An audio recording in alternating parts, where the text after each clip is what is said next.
Welcome to Lights, Cable, Action. I'm Maria Lemieux, and I'm here with Michael Hale, General Manager of Selco, and we're the hosts of the show. Thanks for joining us today. We have three topics that are kind of significant and important right now. The first topic that we'll be talking about today is solar panels. Then we'll be going on to the gas pipeline and finishing up with some cable contracts that are up for negotiation. It's that time of year again. So to get started, Jackie and her people over at Selco came up with a guide to solar panels. We can't help but get bombarded by solicitations these days with solar energy and solar panels, and I think this was very well done. There's a lot of information in here, and can you give us the synopsis and the process of getting solar panels in Shrewsbury? Sure. So often, we get questions from customers. I think there's a lot of misinformation out there because Shrewsbury is a municipal utility. We don't have the exact same programs that some of the investor-owned utilities have. So we get a lot of questions. One of the things that people often see is, when you walk into Home Depot on a Saturday morning, there's a woman, or a guy there selling you solar panels, leasing, power purchase agreements. We'll own the panels, free installation. You don't have to do anything. And then when you say you live in Shrewsbury, they go, they don't allow solar in Shrewsbury. But that is 100% not true. So I think there's a lot of misinformation, a lot of misunderstanding. So the intent behind putting this guide together was to provide our residents, our customers, with the solid information that they need to go solar, because we absolutely 100% do allow it. And I think the most frequent questions, we've got a frequently asked questions section here, and on our website, if you go to selco.shrewsburyma.gov/solar, it'll take you to a frequently asked questions page and provide you with a lot of resources, including this solar guide. So most frequent, people want to know, does Selco offer net metering? And what is net metering? Yeah, what is it, first of all? So when you have solar panels in your house and you're generating power, if you use more than you generate, you end up taking power from Selco and paying for that power. But at other times, say like in the middle of a nice sunny day when you're at work and everything at your house is turned off for the most part, you could be generating more than you're using, in which case that's net metering. It's going out to Selco. You're selling us power. So at the end of the month, we look at how much you took in versus how much you put out, and we net that out, and you get charged for the net that you consumed. Or in an instance where you fed more back than you consumed from us, it would be a credit on your bill versus a charge on your bill. Okay. So yes, we absolutely offer net metering. However, we don't allow panel leasing. We don't allow third-party power purchase agreements. And this is where somebody else owns your panels, or they own the power produced and you pay them for the power that you're getting from the solar panels. There are a lot of different reasons behind that, policy reasons, protecting consumers from some things that are going on in the industry, that kind of stuff. But the gist of it is, if you own the home where the panels are installed, you own the panels that are put on your home, and you own all of the power that the panels produce, 100% you can get net metering from us. We also offer free on-site evaluation to see if your home is a good location for solar. We do that through our home energy loss prevention service. Okay. You call them, you get a home energy audit, and they'll come out and they'll bring a tool to see if your home is a good location for it. And we offer a zero-interest loan. It's up to $10,000 at zero interest for 5 years to help you put the panels on your home. You pay it back as a line item on your electric bill. And in addition to those things, even though you can't take advantage through the Commonwealth Solar Program that the state has as far as rebates, you are still eligible for any tax credits that are offered either through the state or federally. And you're also able to sell your RECs, your renewable energy certificates. They're called SRECs, solar renewable energy certificates. So through the company that helps you do the installation, they can help you find an aggregator that as you're producing every 1,000 kilowatt hours of power, that has a value, and they can take it to market, and you can get some money back for the fact that you are a green power producer.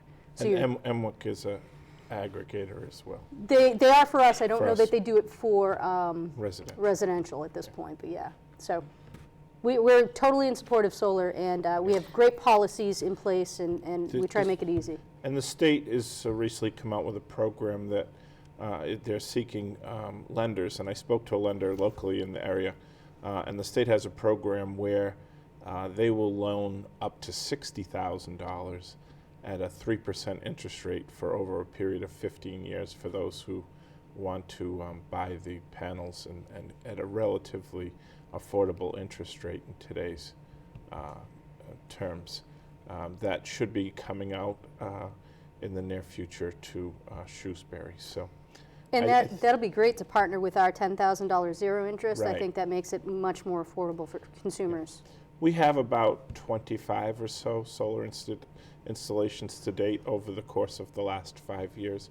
One of the reasons why there aren't as many solar installations in Shrewsbury as, say, there might be in a national grid territory is that the break even on your investment to buy the equipment is a lot longer because our power costs are significantly less than. So if you're a net metering, so to speak, and selling power back, excess power back to grid, it's at a much higher price than it would be to Selco. So therefore, it takes longer to pay off your investment. So that said, some people are still doing it. I think, at least in the municipal sector, the solar industry is evolving, so to speak, and there could be some changes coming down the road, some good and some not so good. On the good side, from a consumer perspective, I see a lot of communities lifting the cap on solar, and what that means is we have a 1% cap on our solar, that no more than 1% can come from solar. You know, a lot of communities are increasing that cap.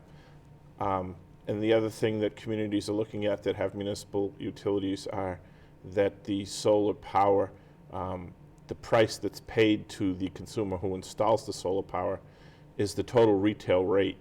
And in some communities are cutting back on that because customers who don't have solar are complaining that they're subsidizing those who do have solar. And so there'll be a lot of communities looking at that as this process evolves. Okay, so I think the important thing to take away from this is that you need to own the solar panels. Like, you Correct. cannot lease them. So with all the solicitations that are going out there, you need to be aware of which program you're getting involved with Yeah. prior to committing to anything. Also, there's a whole process to go through with Shrewsbury as far as permitting, and do you want to touch upon that briefly? As there would with any installation in any community, you need to make sure that whoever you've hired as your contractor is pulling the right permits. And that means building permits as well as electrical permits. Our guide will step you through that process. It gives you check boxes to make sure you've got all your paperwork in order. You sign an interconnection agreement with Selco so that, you know, once your installation is complete and it's been inspected, that you can start feeding that power back to us and getting into net metering.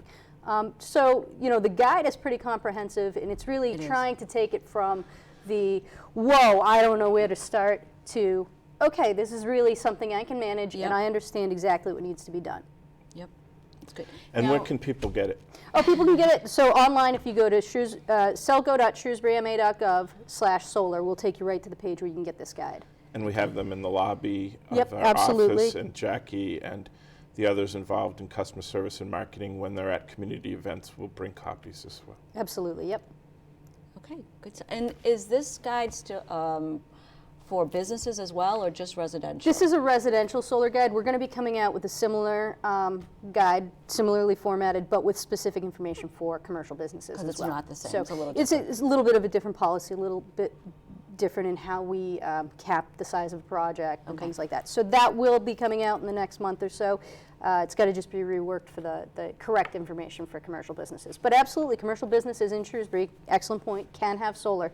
We are not contrary to what some people have been told. We are not blocking solar. You know, we're not anti-solar. We definitely No. have policies in place, including a loan program for residential. So. Okay, great. All right, thanks, Jackie. Okay, so a lot of noise about the gas pipeline coming through. And again, and we had MWIC on, and the problem is the capacity. It's not really, you know, the gas itself, but it's the capacity, not having the capacity in this area to help us generate the electricity. So, Mike, what can you tell us?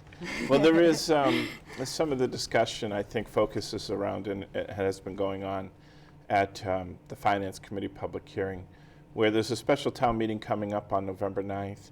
And there's an article on the warrant by petition for asking town meeting to take a stance in opposition to the development of the gas line. And the gas line basically bisects Shrewsbury south to north along the right-of-way that the high transmission line runs for electric purposes. And well, Selco hasn't really taken a stand on this gas line because our thoughts are we're not focused on where the gas lines go. We're really focused on the need for natural gas as a reliable base load service for our customers. And I think if you look at the industry or the landscape in Massachusetts in this century, natural gas in 2000 accounted for about 15% of the generation load in New England. Today it's 50 or slightly over 50%. So our reliance on natural gas as a resource is huge. At the same time, coal and oil have gone from 40% of the base load to a figure of around 6%. So gas is so important and to the well-being of both residents and businesses for economic development as a reliable source. When I say reliable, in most cases it's going to provide power 24/7, as opposed to those who advocate for more renewable resources, which I find is a great thing. The renewable resources are a wonderful thing.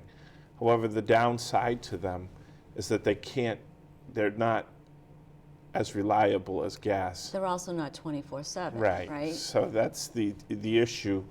Wind turbines typically produce power 30 to 40% of a day, and solar on average is only producing power about 15% of the day. And when you think about that, if it's not sunny or if it's raining, they're not producing power. If it's and obviously in the evening, they're not producing power, so they're not as reliable of Or consistent. yes, and consistent, correct.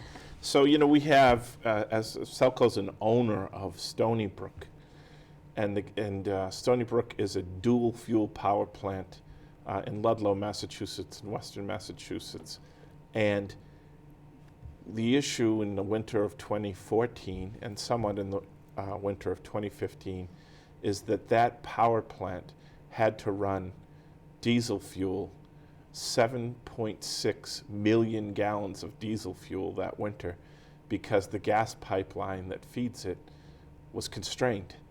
So there wasn't enough capacity to bring the gas in. Therefore, Stony Brook was called on by the entity that oversees the power distribution throughout New England to generate using the diesel, which is much higher cost and higher and results in higher pollutants. So I think gas is just so paramount, and its pricing has kept prices stable across the region, and therefore, I advocate for more gas generation, but not necessarily where the pipelines go. That's not our primary concern. Our primary concern is that we get it. That we need it. We need we need more. We need for more, reliable base load. Well, there's also the nuclear power plants that are all closing down as well. So that's a good point to bring up. The all-time peak load in New England is based on megawatt hours. It's slightly over 28,000 megawatt hours.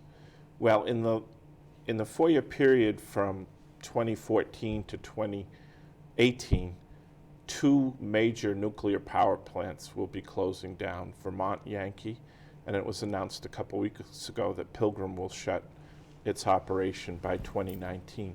In addition to that, the coal plant in Salem Harbor and the coal plant in Brayton Point down in the Fall River, New Bedford area will close. So we're taking offline about 3,200 megawatts of power, which represents about 12.5%. That's a huge hit to us, that if it isn't replaced with something, and if you were to replace it, I had some figures here.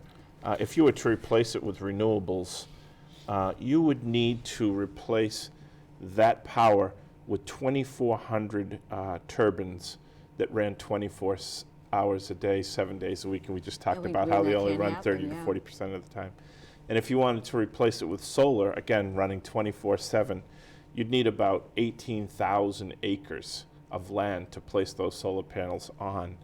And to put that in, In perspective to yeah, in right? perspective, Shrewsbury has about 14,000 acres of land in total.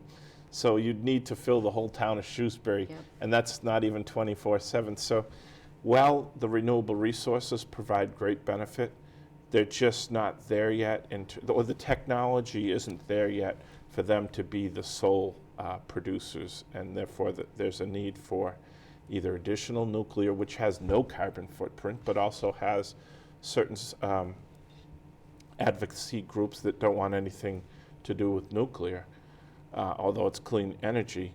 The need then comes down to what's the best, and natural gas is the best in terms of price, and compared to coal and oil in terms of its environmental issues. So I think that's the real need for the additional gas line infrastructure, is really to keep a very, the electric grid reliable and safe. Until such time, Maria, who knows, the way technology is progressing today, there could be a point in the future where battery technology is developed and affordable so that you can produce energy with the sun and your solar panels and store it in your batteries, so that there isn't the need for that base load, or as great a need for the base load. But it's right not there now, yet. yeah, I mean, Yeah. we need to be Yeah. generating electricity somehow, and right now it's the gas and the other renewable sources that we have, but Right. they're just not. Yeah, and we are heavily, we're increasing our renewable portfolio almost on a monthly basis. Yep. We see the need for the renewables. We don't want just gas and nuclear. We have Selco at the time in 2011, purchased a 13% stake in what was then the largest wind project in the Commonwealth in the Berkshires, Berkshire Wind out in Hancock, Mass. We were invested in that. We, a couple of years ago, we purchased some hydropower from a dam in New Hampshire called Ashuelot River. We have contracts in place to purchase wind power off the coast of Maine. That project is supposed to get up and running 2016, 2017. We already have a power purchase agreement for that. We purchased the entire output of the solar on Cherry Street, 2.5 megawatts, and we are close to finalizing terms for a solar deal on top of the landfill to purchase the output that's about 3 megawatts from that facility. So we are into the renewable, but we really, the commission really is focused on the mission, which is to provide reliable power at the best cost. At the best cost, So we always exactly. keep that Yep. in mind, and when we find these renewable projects, we look for a price as well as reliability. So. All right. Well, we're working on it. Yeah, Thanks, no. Mike. The next topic to bring up is cable contract negotiations. What can you tell us about that, It's never fun. No, it's never No. fun. So, first off, I'd like to, a lot of people have the perception that Selco is a small little provider standing on its own against these big conglomerates that own so many different channels. And to some extent that's true, but we're a member of the National Cable Television Co-op, which is kind of the negotiating partner for, it was about 800 small cable providers across the country, with more Small than to mid-size. small to mid-sized cable providers throughout the country, representing about I think 5 around million. 5 million subscribers. So it's a good footprint that they're negotiating on behalf of. And so they do represent Selco in some of these negotiations. We've talked about it before. It's been an ongoing issue with retransmission consent and all these conglomerates. There are about 9 conglomerates that own 95% of the cable programming that's out there today. Yep. So in the instance right now, before the end of the year, we have 2 major contracts coming up with these conglomerates. The 2 that are up are AMC Networks and NBC Universal. Now, AMC has 6 channels, AMC, IFC, Sundance, BBC America and BBC World News. So they don't have a huge footprint on our cable dial, but with AMC being as popular as it has been of late with Walking Dead, Breaking Bad, Mad Men, you know, they've had a string of really popular shows. Yep. And they have a pretty strong reputation for contentious negotiations. People may have seen pretty public fights with maybe some of the satellite providers over the last couple of years and some of the other cable providers across the country. And AMC likes to bring the consumer into the fight. Are these the things that we'll see at the bottom of the screen that your contract? Exactly. Okay. So they like to try and get the consumers riled up. Call your cable company, you're going to lose this programming. And they'll run scrolls on the bottom of the channel and things like that and try and instill fear. But, you know, I just want to let our customers know we are negotiating. NCTC is active. There's no concern that we're going to lose these channels. At this point, everything is going along nicely. Okay, and what's the next? Everything's going along nicely except for the price. Well, and that's Well, the issue. that is the issue. I mean, so the negotiations are proceeding. Nobody's stonewalling at this point. We're proceeding. The issue is they're looking to raise rates, and you know, across the footprint of conglomerates, we're looking at 50 to 300% increases, depending on the channel, depending on the channel owner. It's outrageous. And Well, that's a lot. and at what point do they outprice themselves out of the market? And that's the question, because the problem is you can't just take AMC. No. Oh, we love The Walking Dead. Let's take AMC. They won't sell you AMC unless you buy all of their other channels at significant increases and put them on packaging tiers that people don't necessarily want to watch and pay for. I think all but AMC and maybe one other channel are on our digital tier.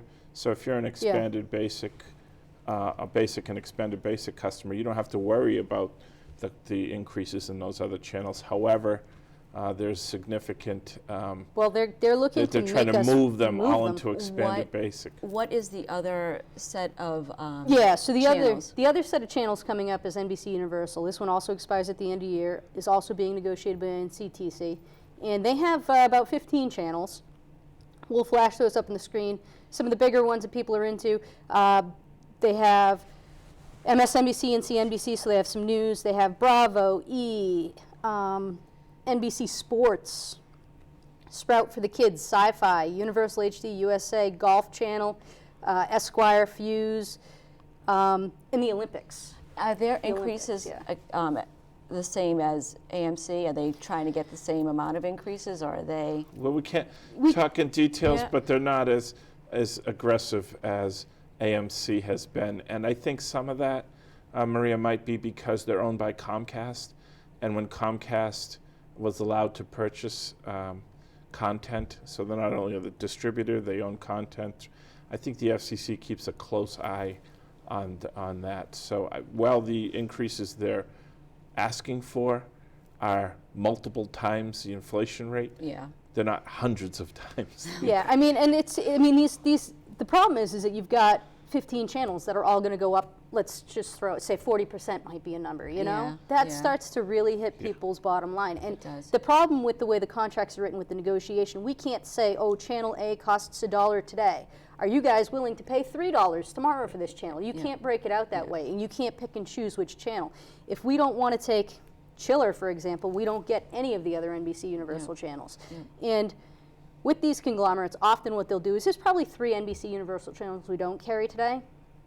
They may make us launch them. So now we're adding programming that people don't have an interest in, add an additional cost, and having our rates go up on all of the other channels. So it's a struggle for sure. I mean, to try and balance consumer desires for programming against cost, you know?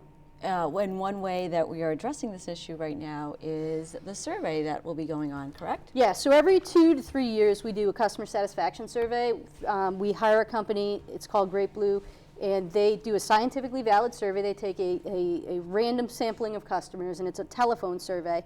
So if you get a phone call from a company doing a survey for Selco, identifying themselves as Great Blue, please take the time to answer the questions. We use the results of this survey to kind of guide our strategy going forward. And there's all sorts of stuff in here about, you know, electric, cable, and programming specifically. So take a moment. Yes, don't say you're busy and you can't talk right now. Yeah, it is a fairly extensive survey, And we ask for your patience because we all know that we don't like robocalls, but this information is so valuable for us in formulating our strategic planning for the both electric and the cable utilities. Exactly. Yep, and because they're doing the random sampling and we're running this through a third party, I mean, it's taking an unbiased approach too. You know, they're phrasing all of the questions in a non-leading way, so we can get legitimate feedback. Yeah, which is why you conduct the survey. Absolutely, and that's what yep. you want. Yeah. So moving on to the telephone, Yep. the recent telephone new services that are in. Yep.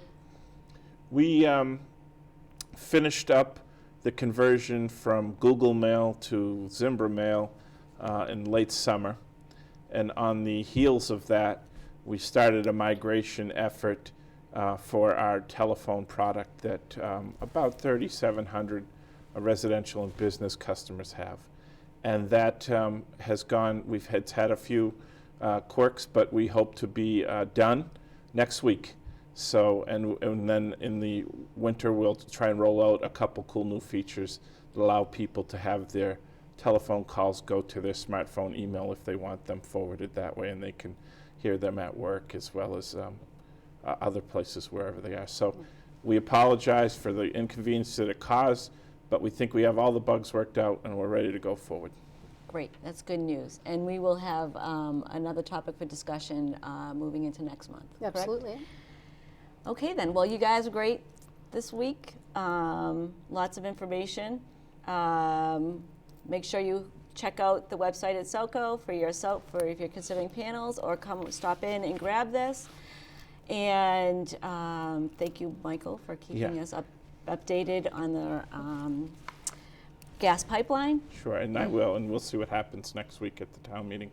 And I think for those who want more up-to-date information, Jackie provides, for those who use Twitter and Facebook, up-to-dates on information on different ongoing Promotions and issues. things like that, And, if we have yeah. outages or anything like that. But yeah, for the most part, we'll be posting something soon with a link to the solar information on Facebook so that people who have questions about it, if they follow us there, they'll be able to get that information quickly through a link. Great. Thanks so much for joining us. Until next time, bye.